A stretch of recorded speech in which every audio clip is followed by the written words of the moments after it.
જી નમસ્કાર, હું ટીઆર જાદવ. અમારી ચેનલમાં ફરીથી એક નવા વિડીયોમાં તમારું સ્વાગત છે. મિત્રો, આ વિડીયોમાં વાત કરીશું આવકના દાખલા બાબતે નવો પરિપત્ર જાહેર થયો છે. તો આવકના દાખલા બાબતે મહત્વનો પરિપત્ર જે તારીખ છે 18/2/2026, તો તેના વિશે આ વિડીયોમાં ચર્ચા કરીશું.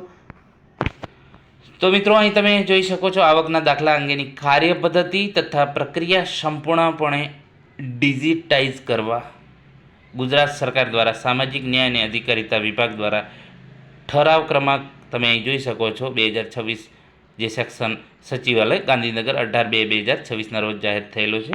તો અલગ અલગ જે અલગ અલગ વિભાગના વંચાણે ધ્યાન લઈ 5/3/1980નો ઠરાવ, પછી 7/7/2015નો ઠરાવ, એના પછી 5/10/2015નો ઠરાવ અને પંચાયત ગ્રામ ગૃહ નિર્માણ અને ગ્રામ વિકાસ વિભાગનો 16/10/2019ના જે પરિપત્રક જે ક્રમાંક પ્રમાણે જે વંચાણે લીધા પ્રમાણે અહીં તમે જોઈ શકો છો પ્રસ્તાવના.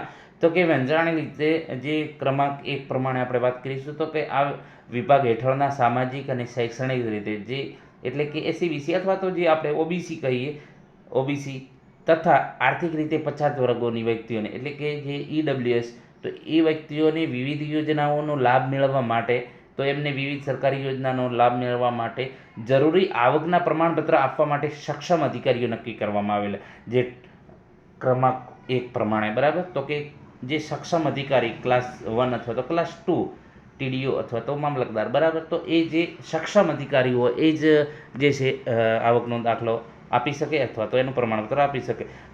જે ઠરાવ ક્રમાંક 2 પ્રમાણે, તો કે આવકનું પ્રમાણપત્ર ઇસ્યુ થયાના નાણાકીય જે વર્ષ છે એના 3 વર્ષ નક્કી કરવામાં આવશે, એ સૂચનાઓ પ્રસિદ્ધ કરવામાં આવેલ.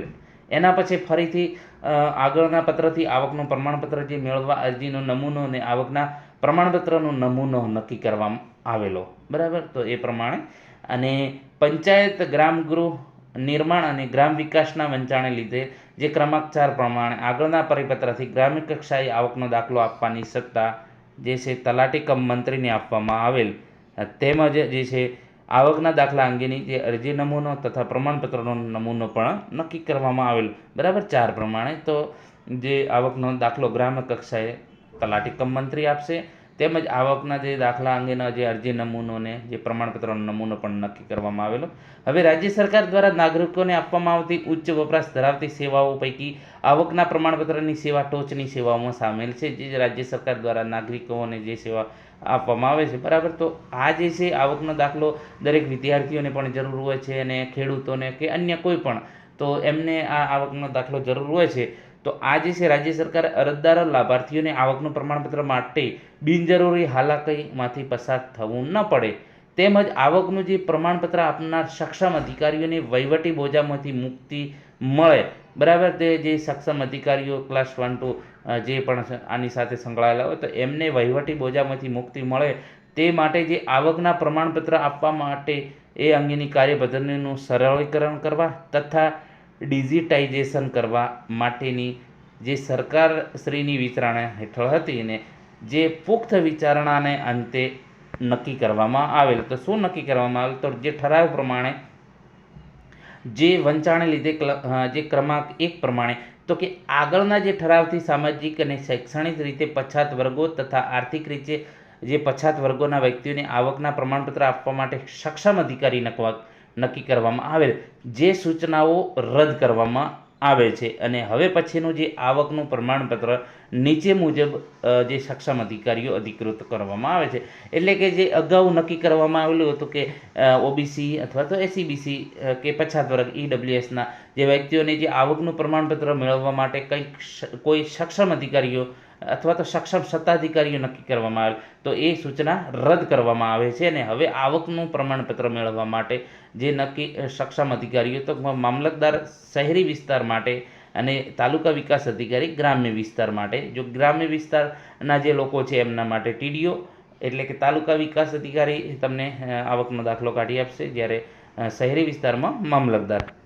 એના પછી વંચાણે જે ક્રમાંક 2 પ્રમાણે આવકનું પ્રમાણપત્ર જે તે નાણાકીય વર્ષમાં ઇસ્યુ થયેલ હોય તે નાણાકીય વર્ષ સહિત 3 વર્ષ માટે માન્ય રહેશે, બરાબર. જે અગાઉના પ્રમાણે 3 વર્ષ હતું તો પરંતુ આ સમયગાળા દરમિયાન અરજદાર કે અરજદારના કુટુંબની આવકમાં જો ફેરફાર થયેલ હશે તો તે અંગેનું સ્વૈચ્છિક જાણ આવકનું પ્રમાણપત્ર આપનાર સંબંધિત સક્ષમ અધિકારીને કરવાની સંપૂર્ણ જવાબદારી અરજદારની રહેશે. પહેલાં કેવું કે 3 વર્ષ તમારે ફિક્સ કે 3 વર્ષ તમારો જે આવક એ જે છે એ નક્કી કરેલી હોય ને ફિક્સ રહે. પરંતુ હવે જો કંઈ એમાં ફેરફાર થયો હોય તો તમારે જવાબદારી બનશે તમે જે તે જ્યાં પણ તમે ગ્રામ્ય કક્ષાએ કે જે શહેરી વિસ્તારમાં તો જે તે મામલતદારે કે તલાટીએ જે કાઢી તમારે જાણ કરવી પડશે. તદ ઉપરાંત આવકના પ્રમાણપત્ર ઇસ્યુ કરનાર સક્ષમ અધિકારીએ આવકના પ્રમાણપત્રમાં સદરવું પ્રમાણપત્ર કઈ તારીખ સુધી માન્ય રહેશે તેનો સ્પષ્ટ ઉલ્લેખ અંગ્રેજી તથા ગુજરાતી ભાષામાં કરવાનો રહેશે. હવે જે વંચાણે લીધેલ ક્રમાંક 3 પ્રમાણે આવકના પ્રમાણપત્ર મેળવવા માટે જે અરજી નમૂનો તથા આવકના પ્રમાણપત્રનો નમૂનો નક્કી કરવામાં આવેલ જે મુજબ અરજદારને ફોટો સાથેનું પ્રમાણપત્ર આપવાનું હોવાથી અરજદારે રૂબરૂ જ આવવાનું થતું હતું. તદુપરાંત અરજદારે સ્વકબૂલાતનામું તથા તલાટી સક્ષમ રૂબરૂ જવાબ આપવા ઉપસ્થિત રહેવાની જોગવાઈ કરવામાં આવેલ હતો. પરંતુ હવે તે આવકના પ્રમાણપત્રની સેવાને સરળીકરણ તેમજ આવકના પ્રમાણપત્રની પ્રક્રિયા સંપૂર્ણપણે ડિજિટાઇઝ કરવાના હેતુથી સદરનું અરજીનો નમૂનો તથા આવકના જે પ્રમાણપત્રનો નમૂનો આથી રદ કરવામાં આવે છે. બરાબર, જે આવકના પ્રમાણપત્રની જે સંપૂર્ણ ડિજિટલ પ્રોસેસ કરવાની હોવાથી આ જે અરજદારનો અરજીનો નમૂનો અને આવક પ્રમાણપત્રનો નમૂનો રદ કરવામાં આવે છે.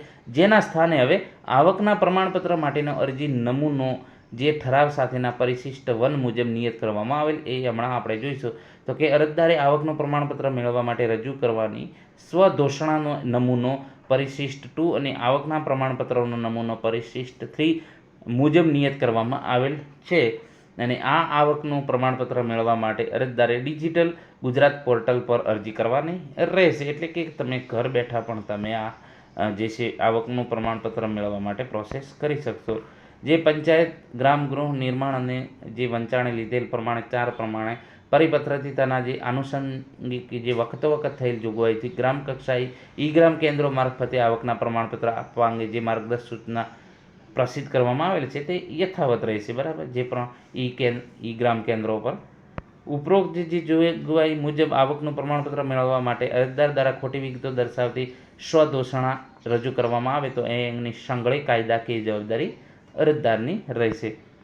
ડિજિટલ ઈ સીલ તથા સિંગલ સાઇન ઓનની ઓથોરાઇઝ થયેલ સંબંધિત અધિકારીનું નામ અને હોદ્દો દર્શાવતો આવકનું પ્રમાણપત્ર જે તે સક્ષમ અધિકારીએ ઇસ્યુ કરવાનું રહેશે. આ ઠરાવની જોગવાઈનો ઓનલાઈન અમલ સંપૂર્ણપણે ન થાય સુધી આવકનું પ્રમાણપત્ર જે હાલની વ્યવસ્થા પ્રમાણે મળશે.